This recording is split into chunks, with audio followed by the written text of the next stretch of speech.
우리 앞뒤 옆에 계신 분과 서로 인사하겠습니다. 사랑합니다. 축복합니다. 사랑합니다.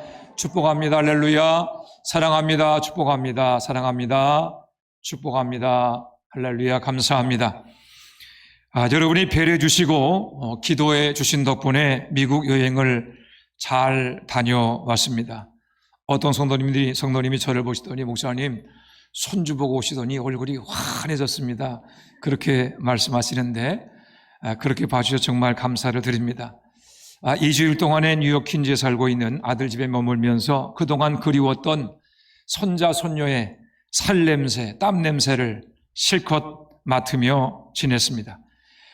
귀국하는 당일 아침에는 이제 만 6살이 되어서 초등학교 입학하는 손자와 함께 그 입학식장에 갔습니다. 다양한 인종, 다양한 언어와 문화를 가진 뉴욕의 초등학교에 입학하는 손자의 모습을 보면서 대견하기도 하고 한편으로는 짠한 마음이 들기도 했습니다. 너도 이제 고생길이 훤하구나 그 생각을 해보았습니다. 손자도 긴장한 모습이 역력했고요. 또 입학식장에는 학교에 오기는 왔는데 엄마 품에서 떨어지지 않으려고 품에 안겨서 울며 불고 그렇게 하는 아이들도 있었습니다. 그렇지만 결국에 우는 아이도 긴장한 아이도 웃으며 신뢰하던 아이도 모두 선생님을 따라서 교실로 들어갔습니다. 왜 아이들을 학교에 보낼까요? 성장을 위해서입니다. 사랑하기 때문에 품에 안고 있는 것이 아니라 사랑하기 때문에 품을 떠나 보내는 것입니다. 부모에게도 자녀에게도 새로운 과정과 공동체에 적응한다고 하는 것은 결코 쉬운 일이 아닙니다. 하지만 그래야만 하는 이유가 있습니다. 배우고 사랑하며 때로는 상처받고 아파하는 과정을 이겨내며 어린아이가 자기 몫을 감당하는 어른으로 성장해 갈 수 있기 때문입니다. 초등학교 입학식을 보면서 교회를 생각하며 또 성도를 생각해 보았습니다. 왜 주님께서는 이 땅에 주님의 몸된 교회를 세우셨겠습니까? 품 안의 자식이 아니라 세상 속에서 주님의 뜻을 이루며 살아가는 당당한 하나님의 백성을 꿈꾸셨기 때문입니다. 이상의 풍조를 따라가는 것이 아니라 세상을 이기고 극복하며 거침없이 하나님 나라를 향해서 달려가는 생명력이 넘치는 주의 자녀들을 꿈꾸셨기 때문입니다. 오늘 본문의 말씀은 당당한 하나님의 백성, 생명력이 넘치는 주의 자녀들을 가리켜서 증인이라고 부르고 있습니다. 우리 한번 다 같이 사도행전 1장 8절 말씀을 읽어보겠습니다. 사도행전 1장 8절 있습니다. 시작. 오직 성령이 너희에게 임하시면 너희가 권능을 받고 예루살렘과 온 유대와 사마리아와 땅끝까지 이르러 내 증인이 되리라 하시니라. 아멘. 여기서 증인이란 자기가 보고 들은 것을 증언할 수 있는 사람을 말합니다. 주님께서 말씀하시는 증인은 예수님의 죽으심과 부활, 승천과 재림을 이 세상에 당당하게 전할 수 있는 사람을 말합니다. 예수님의 제자들이 하루아침에 증인된 것이 아닙니다. 예수님을 3년간 따라다니며 훈련을 받아야 했습니다. 말씀을 듣고 배우며 나가서 복음을 전하고 귀신을 쫓아내고 병자를 고치는 그러한 훈련도 받았습니다. 3년을 훈련받았지만 증인이 되지 못했습니다. 예수님이 십자가에 달리시기 전에는 죽어도 주님을 부인하지 않겠습니다라고 장담하더니 예수님이 체포되시자마자 모른다고 부인하며 흩어지고 숨어 버렸습니다. 하지만 예수님은 그처럼 연약하며 우둔한 제자들을 끝내 세상을 이기고 죽음을 이기는 예수님의 증인, 복음의 증인으로 만드셨습니다. 성령께서 연약하고 부족한 제자들에게 권능으로 임하셨습니다. 그들에게 지혜를 주셨고 믿음을 불어넣어 주셨습니다. 성령 충만함으로 그들은 변화되어서 세상을 이기는 사도가 된 것입니다. 오직 성령이 너에게 임하시면 너희가 권능을 받고 예루살렘과 온 유대와 사마리아와 땅끝까지 이르러 내 증인이 되리라 하시니라. 우리는 이 말씀을 전도의 명령으로만 생각합니다. 그렇게 생각할 수 있지만 이 말씀이 뜻하는 것은 전도와 아울러 삶의 변화입니다. 복음에 합당한 삶을 살고 복음에 부끄럽지 않은 인생으로 변화되어야 한다는 것입니다. 삶이 변하고 말이 변하고 인격이 변해야 복음의 증인이 될 수 있기 때문입니다. 주님은 우리가 거룩하게 변화되어서 복음의 증인이 되려면 성령 충만해야 한다라고 말씀하신 것입니다. 그렇다면 우리는 어떻게 성령 충만할 수 있겠습니까? 첫째로 우리는 예수님 안에 있을 때 성령 충만할 수 있습니다. 우리 엄마 나같이 요한복음 15장 26절로 27절 말씀을 읽어보겠습니다. 요한복음 15장 26절로 27절 말씀 함께 읽습니다. 시작. 내가 아버지께로부터 너에게 보내실 보혜사 곧 아버지께로부터 나오시는 진리의 성령이 오실 때에 그가 나를 증언하실 것이요 너희도 처음부터 나와 함께 있었으므로 증언하느니라. 아멘. 요한복음 15장 26절에서 예수님은 성령님을 내가 아버지께로부터 너에게 보낼 보혜사 곧 아버지께로부터 나오시는 진리의 성령이라고 소개하고 있습니다. 예수님은 성령님이 아버지께로부터 나온다 그렇게 말씀했습니다. 나온다고 하는 이 말은 위치에 관한 이야기입니다. 안에 있으니까 밖으로 나올 수 있는 것입니다. 성령께서 아버지 하나님 안에 있기 때문에 나오실 수 있는 것입니다. 또 사도행전 16장 6절로 7절 말씀은 성령님을 예수의 영이라고 부릅니다. 이처럼 아버지와 아들과 성령은 삼위일체 되시는 하나님이 되십니다. 성령님은 아버지 하나님 안에 계시지만 성자 예수님 안에도 계시기 때문에 예수님을 증거할 수 있는 것입니다. 우리가 어떻게 성령 충만할 수 있겠습니까? 선원님이 하나님 안에 있고 예수님 안에 있는 것처럼 우리도 예수님 안에 거할 때에 성령 충만할 수 있습니다. 우리가 무엇에 안에 있다라고 하는 것은 영향을 받으며 산다는 것입니다. 우리는 지금 예배당 안에 있습니다. 예배당 안에 있기 때문에 예배당의 영향을 받고 있습니다. 밖은 날씨가 덥지만 우리는 편안히 앉아서 예배를 드릴 수 있습니다. 예배당 안에 있기 때문입니다. 예수님 안에 있다는 것도 예수님의 영향을 오롯이 받으며 사는 것입니다. 언제나 어디서나 예수님의 다스림을 받고 예수님의 말씀을 따라 사는 것입니다. 요한복음 15장에서도 예수님은 나는 포도나무요 너희는 가지니 내 안에 거하면 너희가 많은 열매를 맺을 것이다 라고 하셨습니다. 예수님 안에 있다는 것은 포도나무의 가지가 포도나무에 붙어있는 것과 같다는 의미입니다.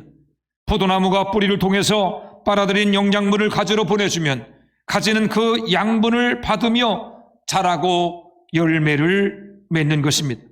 그처럼 예수님으로부터 모든 것을 공급받는 삶, 예수님의 모든 것을 받아들이는 것이 예수님 안에 있는 것입니다. 우리가 명심해야 할 것은 양이 목자를 주장하는 것이 아니라 목자가 양을 주장합니다. 가지가 나무를 주장하는 것이 아니라 나무가 가지를 주장합니다. 예수님 안에 있는 사람은 예수님의 다스림을 받으며 살아야지 예수님을 다스리려 해서는 안 됩니다. 예수님의 안에 있는 사람은 예수님이 인도하신 대로 순종하며 살아야지 예수님을 내 뜻대로 주장하려 해서는 안 됩니다. 우리 몸 안에 있지만 우리 몸의 다스림을 받지 않는 세포들이 있습니다. 우리는 그 세포를 암세포라고 부릅니다. 암세포는 우리 몸 밖에 있는 것이 아니라 우리 몸 안에 있고 우리 몸에서 만들어진 세포이지만 몸의 다스림을 받지 않습니다. 제 멋대로 자라고 제 멋대로 활동합니다.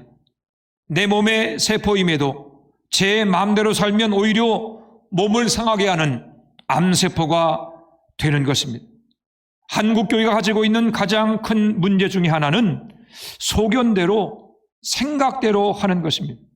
말씀대로 살지 않고 자기 생각과 주장대로 살아갑니다. 주님을 믿는다고 말은 하는데 가만히 보면 자기 경험을 믿는 경우가 많이 있습니다. 주님의 말씀을 뒷전이고 자신의 경험과 주장이 판단의 기준이 됩니다. 그러니 경건의 모양은 있는데 경건의 능력이 나타나지 않습니다. 삶의 변화가 없습니다. 결국 자기 마음대로 하는 신앙은 복음의 걸림돌이 되고 교회 공동체의 해가 되며 주님의 근심이 될 수밖에 없는 것입니다. 경건의 능력은 말에 있는 것이 아니라 삶의 변화에 있습니다. 예수님은 삶이 변하지 않는 바리새인과 서기관들, 유대 종교 지도자들 향해서 회칠한 무덤이라고 책망하셨습니다. 삶이 변하지 않으면서 인격과 생활과 말이 변하지 않으면서 청산유수처럼 기도하고 그럴듯하게 예배하는 것은 자기를 드러내려고 하는 종교적인 행위에 불과한 것이기 때문입니다. 예수님 안에는 죄가 거할 수 없기 때문에 죄를 회개하지 않고는 예수님 안에 거할 수 없습니다. 예수님 안에 거하기 위해서 우리가 가장 먼저 해야 하는 일은 회개하는 일입니다. 내 죄를 회개해야 합니다. 불순종한 것을 회개해야 합니다. 사랑하지 못하고 미워한 것을 회개하고 용서하지 못하고 우리가 시기하고 실토하는 것을 회개해야 합니다. 거짓말하고 속인 것을 회개하고 교만과 탐욕, 다툼과 분쟁을 회개해야 합니다. 회개는 구원의 문이며 성령 충만의 시작입니다. 회개는 성령의 감동으로 시작되지만 반드시 우리의 순종으로만 가능한 능동적인 믿음인 것입니다.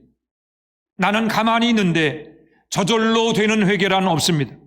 완고한 자아가 깨어지지 않고 육체의 본성이 죽지 않는 회개는 없습니다. 성령께서 우리 마음 가운데 우리 죄를 책망하실 때 순종해야 합니다. 마음을 열어 성령의 음성에 귀를 기울이며 회개해야 합니다. 작은 죄악도 아파하며 나를 온전히 주님께 맡기지 못한 것을 회개해야 그 회개를 통해서 성령 충만의 길이 열려지게 되는 것입니다. 내가 죽어야 주님이 살고 내가 회개해야 성령 충만할 수 있습니다.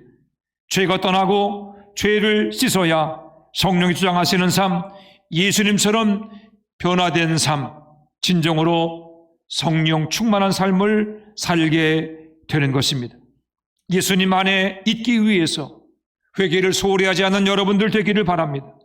죄인은 모양이라도 버리고 더욱 주님을 닮아가기 위해서 성령의 도우심을 구하는 여러분들이 되시기를 바랍니다. 그리야말로 우리의 말과 행실, 우리의 인격을 통해서 그리스도 예수를 증거하는 성령 충만한 여러분들 되시기를 주님의 이름으로 부탁을 드립니다. 두 번째로 예수님과 함께 할 때 성령 충만할 수 있습니다. 요한복음 15장 27절입니다. 너희도 처음부터 나와 함께 있었으므로 증언하느니라. 함께 있었다고 하는 것은 예수님과의 동행을 말합니다.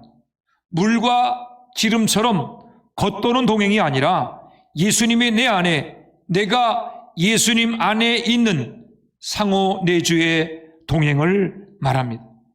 함께 하려면 알아야 합니다. 아무리 수십 년 교회를 다니고 교회를 다녀도 성경에 말하는 예수님이 누구신가를 알지 못한다면 예수님과 함께 할 수 없습니다. 우리가 주님을 사랑합니다 그렇게 고백하는데 이 사랑의 고백은 주님을 아는 것과 비례합니다. 더 많이 알아야 더 많이 사랑할 수 있습니다. 더 깊이 알아야 더 뜨겁게 사랑할 수 있습니다. 우리가 말씀을 읽고 묵상하며 순종하는 이유는 주님을 더 많이 알고 더 뜨겁게 사랑하기 위함인 것입니다. 또 함께 하려면 마음과 뜻이 맞아야 합니다. 예수님이 내 마음과 뜻을 맞추는 것이 아닙니다. 예수님의 마음과 뜻에 내 마음과 뜻을 맞추는 것입니다. 내 마음과 뜻과 생각을 버리고 주님의 마음과 주님의 뜻을 품어야 예수님과 함께 할 수 있는 것입니다.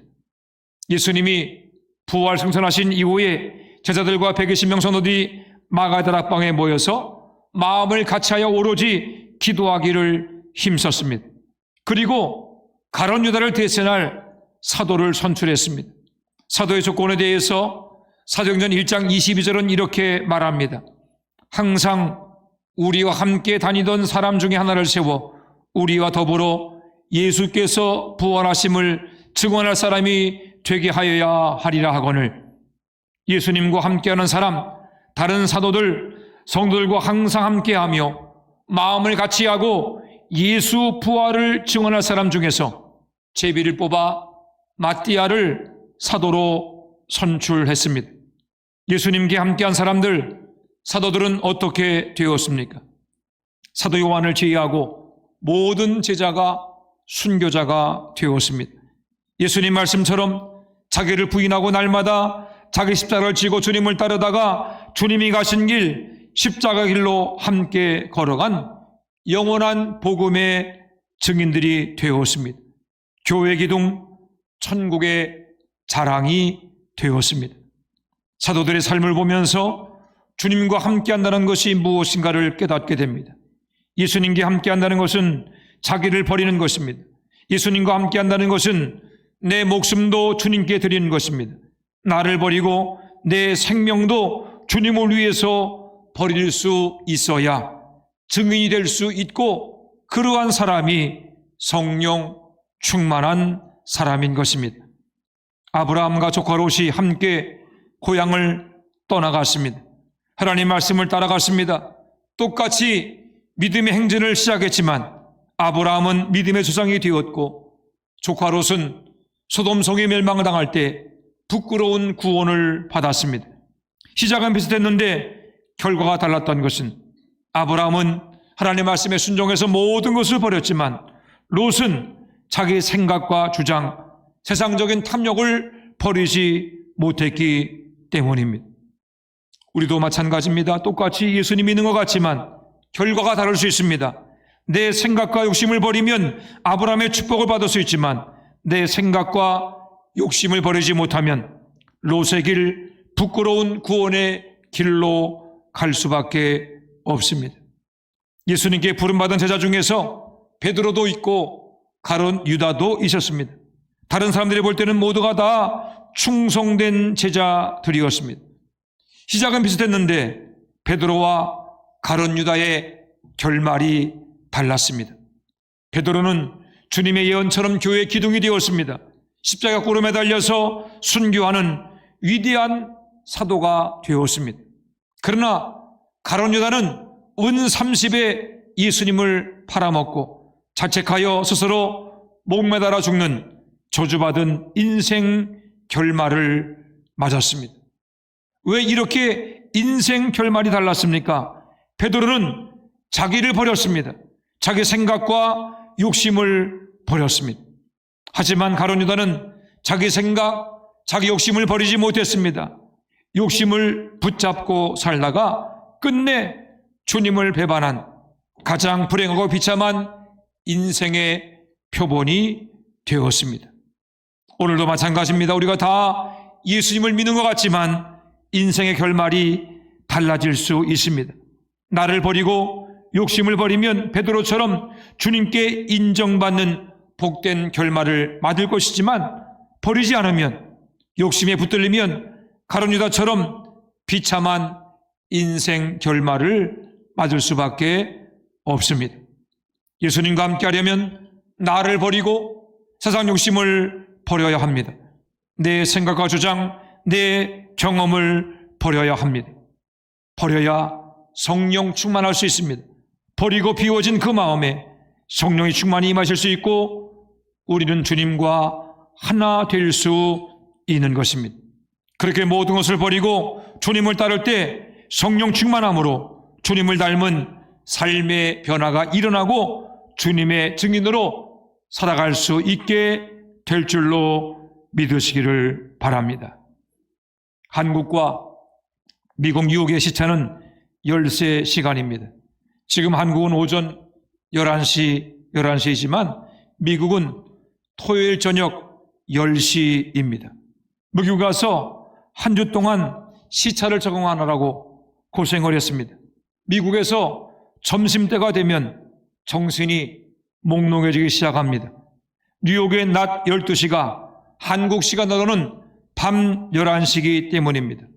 일주일쯤 지나서 시차가 적응될 때쯤 다시 한국으로 돌아왔습니다. 지금 한국은 오전이지만 지난 2주 동안 미국 시간에 적응한 제 몸은 저녁인 줄 알고 잘 준비를 하고 있습니다. 조금 있으면 미국 시간에 적응한 제 몸이 피곤해지고 정신도 몽롱해질 것입니다. 그래도 시간에 몸을 맞춰야 합니다. 피곤해도 눕지 말고 현지 시간에 적응하도록 애를 써야 합니다. 시차를 적응하는 최선의 방법은 현지 시간에 몸을 맞추는 것입니다. 한국에 있으면서도 미국의 시간을 보고 또 미국의 계획대로 살아가면 시차 적응을 할 수 없습니다. 증인의 삶을 산다는 것은 시차에 적응하는 것과 비슷합니다.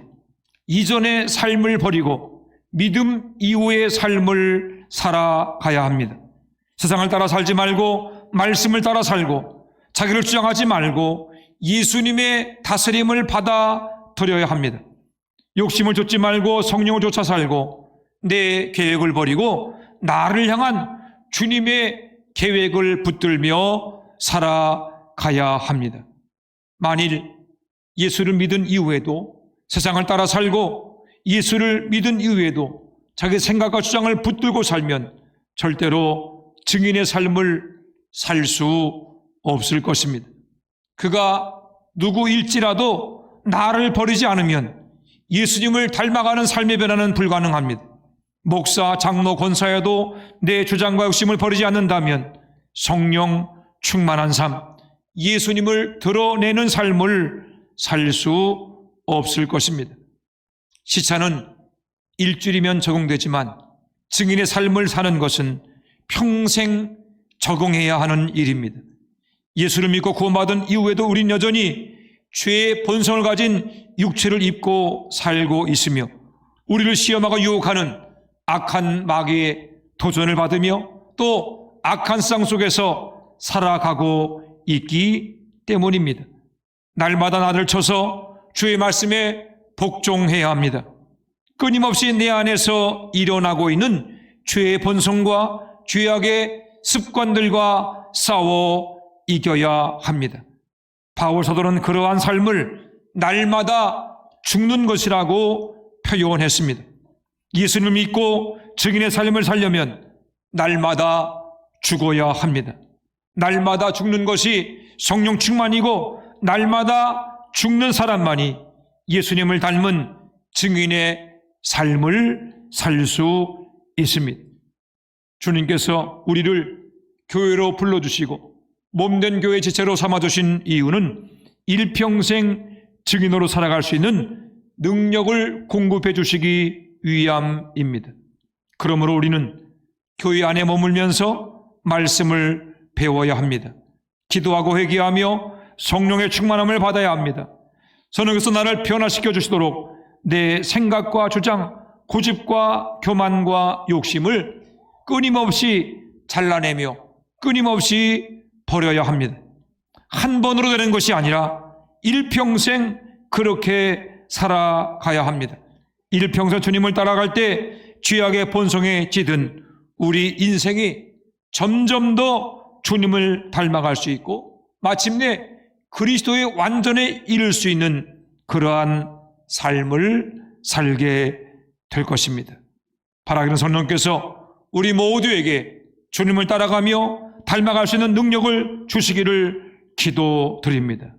성령의 도우심을 힘입어서 언제나 성령 충만한 인생, 예수 복음에 합당한 증인의 삶을 살아가는 우리 모든 성도가 될 수 있기를 주님의 이름으로 축원해 드립니다. 기도하겠습니다. 하나님 은혜와 사랑을 감사합니다. 죄 가운데 악한 마귀의 사슬에 매여서 불행한 인생을 살다가 예수 믿어 구원받게 하시고 주의 자녀가 되게 하시며 천국 소망을 가지고 살게 하신 것을 인하여 감사와 찬양과 영광을 돌려드립니다. 주님 간절히 원하옵기는 우리가 날마다 예수님을 닮아가는 증인의 삶, 성령 충만한 삶을 살기를 원합니다.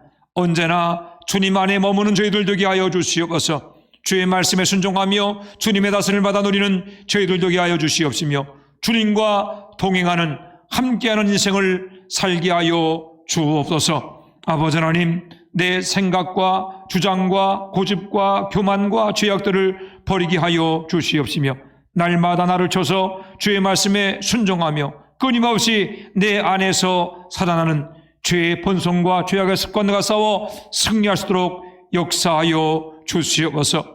주여, 성령 충만키를 원합니다.